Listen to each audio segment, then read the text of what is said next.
Hi guys, welcome back to Pradeep University. This is Pradeep. In this particular video, we are going to talk about switch statement. What is switch statement?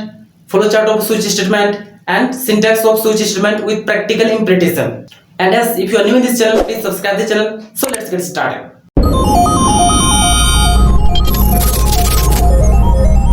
So what is switch statement? The switch statement allows us to execute one code blocks among multiple codes of blocks. Switch statement का use हम लोग तब करते हैं जब हम लोग के पास मल्टीपल चॉइस हो और उनमें से कोई एक चॉइस एग्जीक्यूट करना हो तो हम लोग स्विच स्टेटमेंट का यूज करते हैं. Now let's see the flow chart off switch statement. So this is starting point, उसके बाद आता है स्विच और फिर कंडीशन. अब उसके बाद आता है केस 1. अगर केस 1 ट्रू होता है तो स्टेटमेंट 1 चलेगा और फिर ब्रेक हो जाएगा. अब अगर केस 1 ट्रू नहीं होता है, फॉल्स हो जाता है, तो फिर चलेगा केस 2. अब केस 2 अगर ट्रू होता है तो स्टेटमेंट 2 एग्जीक्यूट होगा और फिर ब्रेक हो जाएगा. अगर केस 2 भी फॉल्स हो जाता है तो एन केस चेक करेगा और अगर एन केस ट्रू होता है तो स्टेटमेंट एन चलेगा और फिर ये ब्रेक हो जाएगा. अब अगर एन केस भी नहीं चलता है तो ऑटोमेटिकली डिफॉल्ट केस चलेगा. डिफॉल्ट स्टेटमेंट चलेगा और फिर एंड हो जाएगा. Now let's see the syntax off switch statement. तो पहले यहाँ स्विच आएगा, उसके बाद एक्सप्रेशंस या कंडीशंस. अब यहाँ एक्सप्रेशन दो ही तरह के हो सकते हैं, एक तो इंटीजर या तो फिर कैरेक्टर. उसके बाद आएगा स्विच स्टेटमेंट का बॉडी, उसके बाद केस 1 कोलन, उसके बाद केस 1 का स्टेटमेंट 1 और फिर ब्रेक यहाँ लगना मस्ट है. यहाँ ब्रेक लगाना इसलिए जरूरी है क्योंकि ब्रेक फ्लो ऑफ एग्जीक्यूशन को रोक देता है कि अगर केस 1 एग्जीक्यूट होता है तो फिर बाद का एग्जीक्यूट नहीं होता है, बाद का केस एग्जीक्यूट नहीं होगा. इसलिए हम लोग यहाँ पर ब्रेक लगाते हैं. अगर हम लोग ब्रेक नहीं लगाते हैं तो सारे केस एग्जीक्यूट होने लगेगा. फिर इसी तरह केस 2 कोलन और केस 2 का स्टेटमेंट 2, उसके बाद फिर लगेगा ब्रेक. उसके बाद केस n नंबर्स तक जाएगा अकॉर्डिंग टू प्रोग्रामर और फिर उसके बाद लास्ट केस आएगा डिफॉल्ट केस, डिफॉल्ट कोलन और उसके बाद फिर डिफॉल्ट स्टेटमेंट और फिर ब्रेक.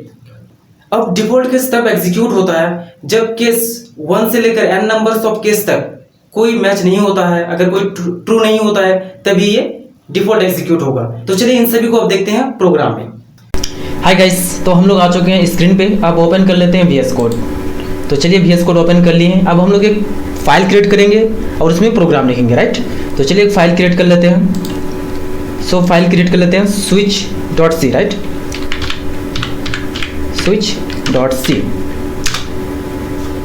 तो चलिए फाइल क्रिएट हो चुका है. सो हम लोग एक प्रोग्राम लेंगे जिसमें स्विच स्टेटमेंट का यूज़ करके देखेंगे, right. So let's create a program hash include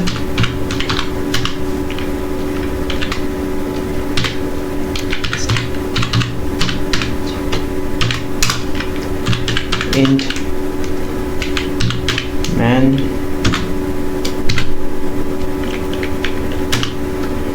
one curly braces close curly braces. उसके बाद एक वेरिएबल ले लेंगे इंट वेरिएबल एज ले लेते हैं एज. उसके बाद ले लेंगे print F inter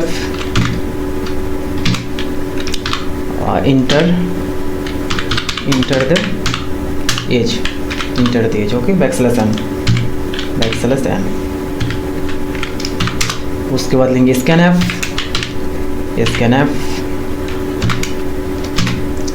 percentage D मतलब एम% एज.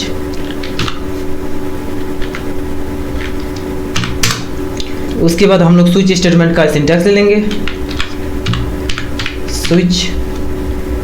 उसके बाद यहाँ पर होगा एज. उसके बाद लगाएंगे हम लोग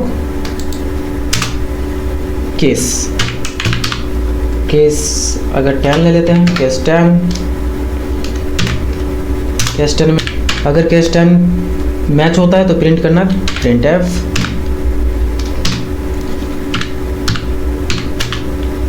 यू हैव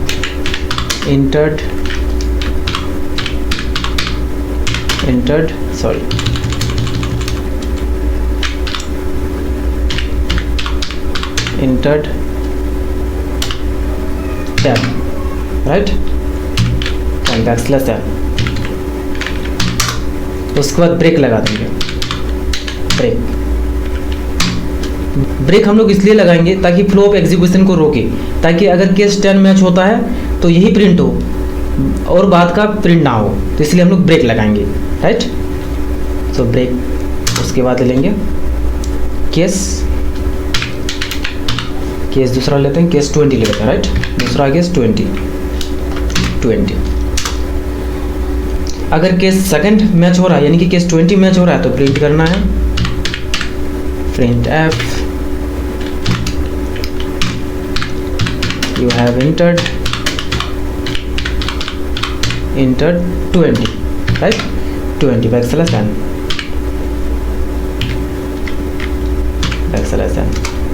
उसके बाद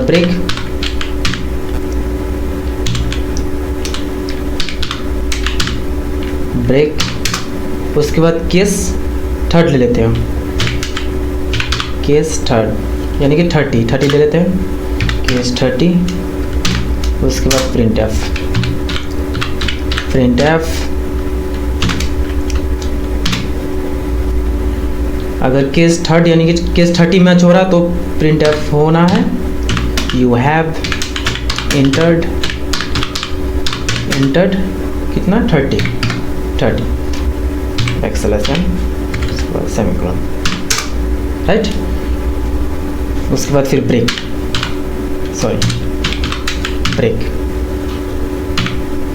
उसके लास्ट में एक डिफ़ॉल्ट केस आएगा, तो चलिए डिफ़ॉल्ट केस लेते हैं। डिफ़ॉल्ट केस 10 यानी कि case first, case second, case third यानी कि केस 10, केस 20 और केस 30 अगर मैच नहीं होता तो फिर डिफ़ॉल्ट एग्जीक्यूट करेगा। तो अगर डिफ़ॉल्ट एग्जीक्यूट करेगा तो प्रिंट एफ होना है प्रिंट एफ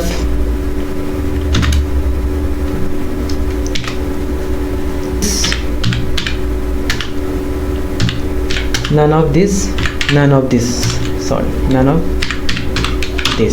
राइट। ये प्रिंट करना है।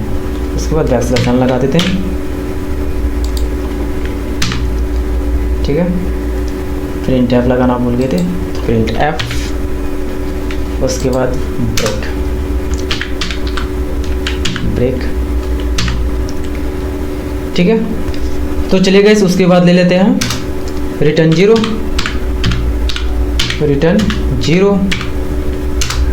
उसके बाद क्लोज कर ली ब्रेसेस, राइट। तो चलिए यहाँ पर ओपन कर ली ब्रेसेस देना भूल गए थे, तो चलिए यहाँ पर ओपन कर ली ब्रेसेस दे देते हैं।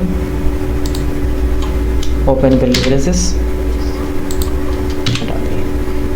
तो चलिए गाइस, प्रोग्राम रेडी है जिसमें कि हम लोग स्विच स्टेटमेंट का यूज़ किए हैं, राइट। तो चलिए इसे कर लेते हैं सेव और करते हैं रन। तो गाइस यहाँ प्रिंट कर रहा है इंटर द एज, तो चलिए यहाँ एज डाल देते हैं। अगर मैं 10 डालूँ तो इंटर करूँ तो देखिए यहाँ प्रिंट हो रहा है यू हैव इंटर्ड 10, जो कि हम लोगों ने अगर केस 1 मैच होता है तो ये प्रिंट करना है यू हैव इंटर्ड 10, जो कि प्रिंट कर रहा है, यानी कि हम लोग का प्रोग्राम सही है। तो चलिए फिर दोबारा रन कराते हैं। तो इस बार फिर बोल रहा है इंटर द एज, इस बार डालते हैं 23। तो देखिए नन ऑफ दिस, अगर इसमें से केस 1 यानी कि केस 10, केस 20 और केस 30 अगर मैच नहीं होता है तो प्रिंट करना है नन ऑफ दिस, राइट। सो यहाँ प्रिंट कर रहा है नन ऑफ दिस। तो चलिए और एक बार रन करा लेते हैं। तो यहाँ फिर इंटर द एज, तो यहाँ डाल देंगे इस बार 30। देखिए you have entered 30। So guys, ये हम लोगों ने प्रोग्राम बनाया स्विच स्टेटमेंट का यूज़ करके। प्रैक्टिस के लिए आप भी बनाइए। अभी के लिए इतना ही, मिलते हैं नेक्स्ट वीडियो में। So thank you for watching this video, have a good day.